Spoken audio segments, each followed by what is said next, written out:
Welcome to the Stateless Standard. Today, we're going to take a trip back to the 60s, in a summary review of Operation Northwoods, the CIA's evil plan to attack America. What? Yes, you heard that right. Now let's dig into this crazy chapter of American history. Now, it's the early 1960s, and the media is pumping out fear of nuclear Armageddon, and the world feels like it's on the brink of a scary meltdown. The Cold War is running strong, with the United States and the Soviet Union practically staring each other down like heavyweight boxers, each waiting for the other to make a move. The tension is thick, and everyone's on edge. But what the US government cooked up during this time would really blow your mind. They came up with a super shady, evil plan called Operation Northwoods. Their plan was to engage in acts of terrorism on US soil and in Cuba, and falsely blame them on Fidel Castro's regime to justify a US military invasion of Cuba.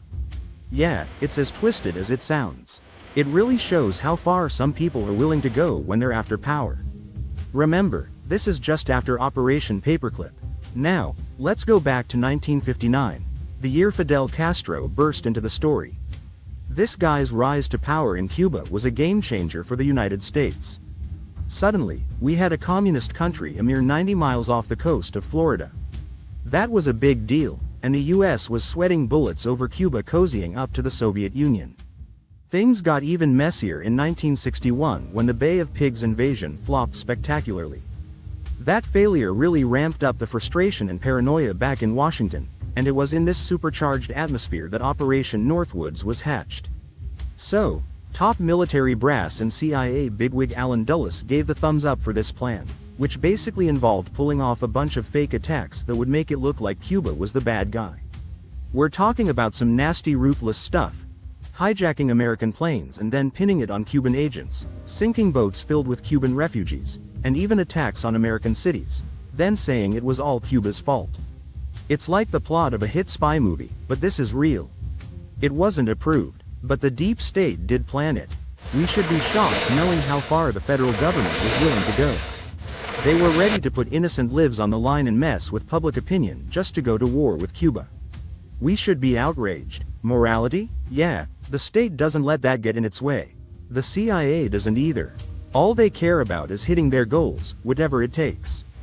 The ends justify the means. Led by the infamous agent Sidney Gottlieb, this guy had a reputation for being a bit of a mad scientist when it came to assassination attempts on Castro. We're talking about everything from trying to poison his cigars to loading his wetsuit with some deadly bacteria. Crazy, right? None of these plots went off without a hitch, but they definitely show the cutthroat mindset of the people involved in Operation Northwoods. But here's where we got lucky. Operation Northwoods never actually took off. A lot of that can be credited to President John F. Kennedy, who took one look at this plan and was totally horrified.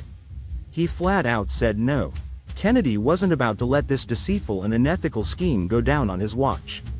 This wouldn't be the last time he butted heads with the CIA and military leaders over their extreme tactics, either. Just think about it for a second. If Kennedy hadn't stood firm against Operation Northwoods, we could have been looking at a completely different world. A catastrophic war could have erupted all because of a fake attack. It raises pretty scary questions. Could something like that happen again today? Or, has it happened? In a world where political tensions are running high and trust is in short supply, it's not too far-fetched to think that some might still play dirty for their own gain. We really need to keep the lessons of Operation Northwoods in mind and always be a bit skeptical about what the government is up to. So, while Operation Northwoods didn't see the light of day, its very existence is a stark reminder of the dark side of political power. It shows us just how far people are willing to go to achieve their aims. Stay curious, be suspicious, and dig for truth. Thank you for listening to the Stateless Standard. Please hit the like button, it really helps us out. Subscribe and tell your friends too.